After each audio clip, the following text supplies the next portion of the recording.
Bonjour docteur. Bonjour Moreau. Voilà, docteur Cheikh Seck, vous êtes le porte-parole de la Fédération des syndicats de santé.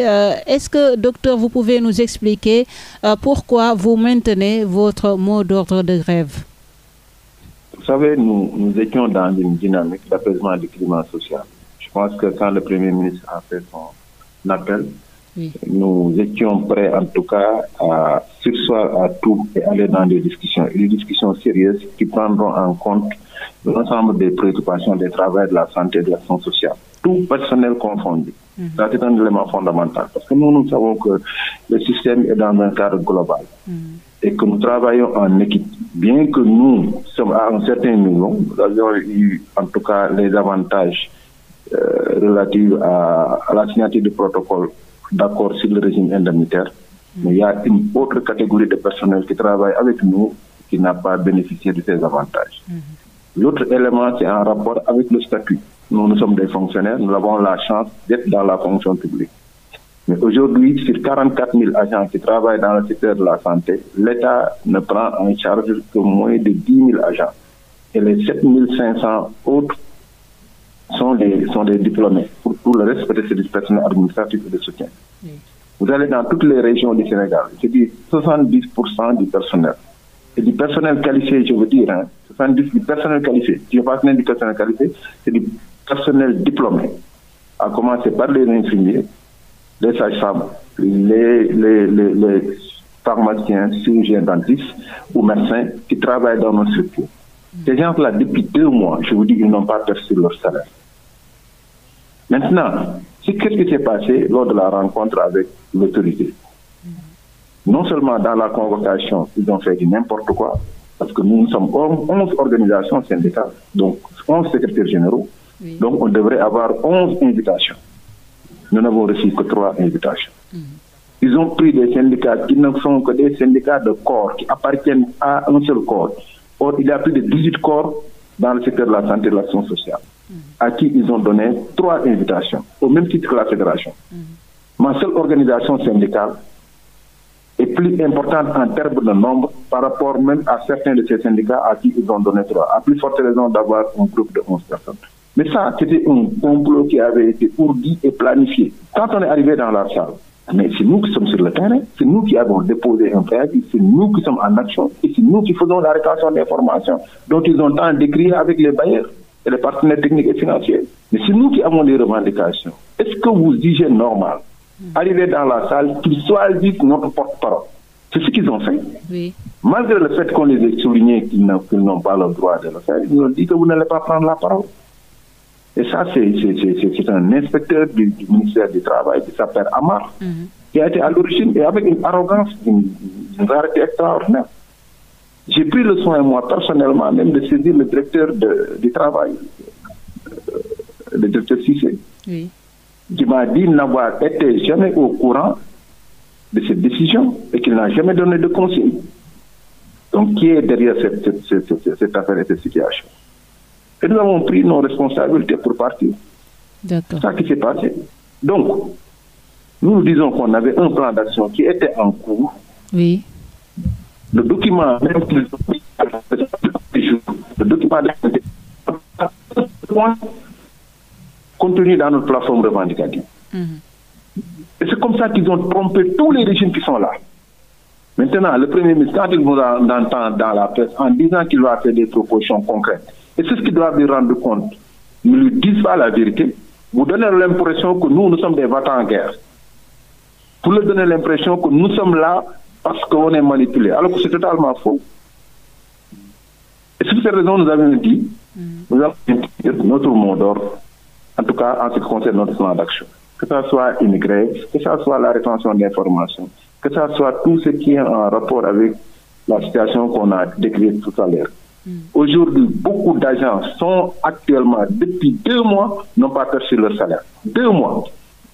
Quelle que soit la difficulté du pays. Et ça, on n'en a pas parlé lors de la rencontre. Est-ce que les gens ont parlé des critères d'allocation budgétaire d'appui au niveau des hôpitaux? Sur les 261 milliards, il n'y a que 30 milliards qui sont donnés en termes de subventions aux hôpitaux. Ça ne se trouve pas dans le document de synthèse et ça fait partie de notre revendication. Et nous avions proposé une loi rectificative des finances pour que la ligne qui alimente la zone où on ne met que des équipements, qu'on le fasse comme une subvention d'équilibre. Et ça permettra de permettre aux structures de pouvoir fonctionner. Ça, c'est une revendication, ils ne l'ont pas mis. La régularisation et le recrutement du personnel. On a un déficit énorme de presque plus de 10 000 agents. Oui. Surtout de personnel qualifié.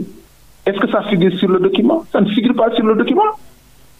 Donc, ce qui concerne la population, ce qui concerne le personnel, ce qui concerne le fonctionnement, ils ne l'ont pas mis pour mettre des revendications corporatistes qui appartiennent uniquement à un seul corps.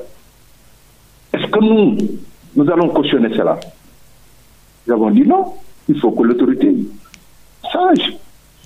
Maintenant, nous sommes disposés, en tout cas, oui, à revenir sur ces plans d'action lorsque l'autorité comprendra les véritables priorités et les véritables acteurs de la santé.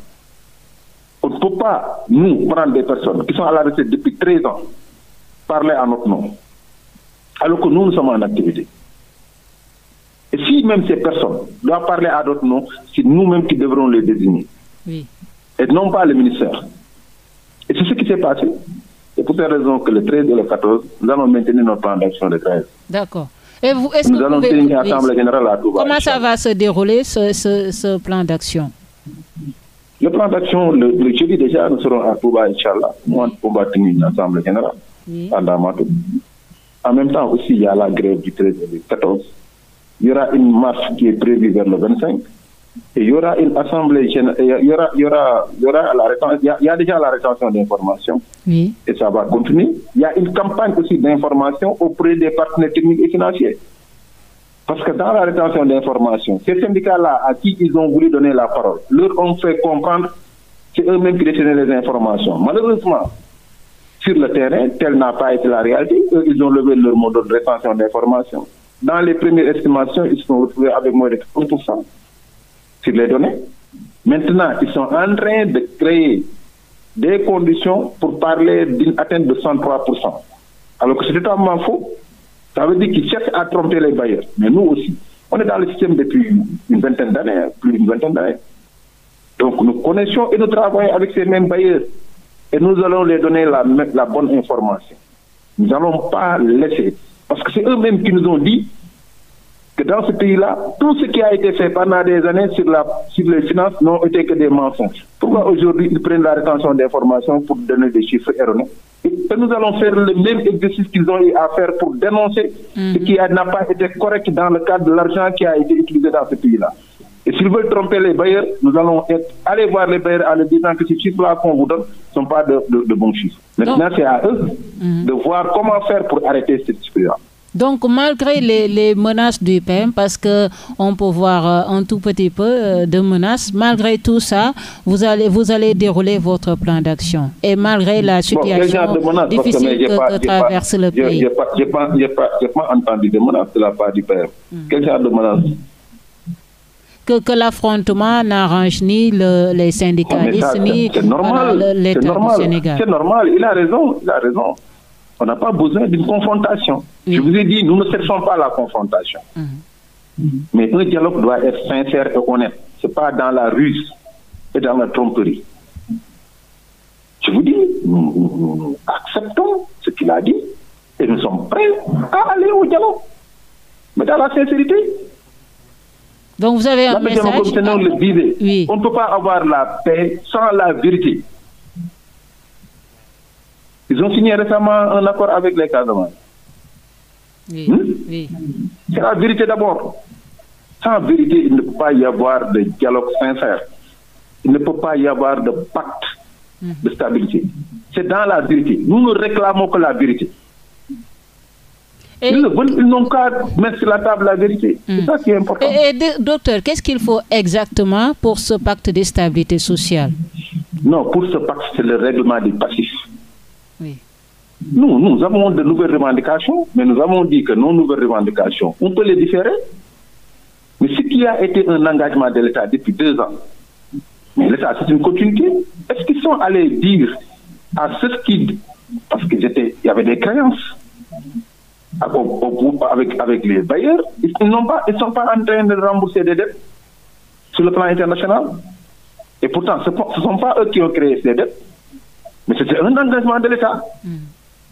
Pourquoi aujourd'hui, auprès des partenaires extérieurs, ils sont en train de rembourser et vous voulez nous dire, nous, ils ne vont pas respecter leur engagement. Et l'État, c'est une continuité.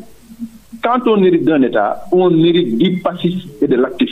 Maintenant, on peut comprendre que l'État puisse avoir des difficultés et demander à ce qu'on diffère le règlement par rapport à cette situation. Merci beaucoup, docteur Cheikh Seck, d'avoir répondu à nos questions, docteur. Je rappelle que vous êtes le porte-parole de la Fédération des syndicats de santé. Merci.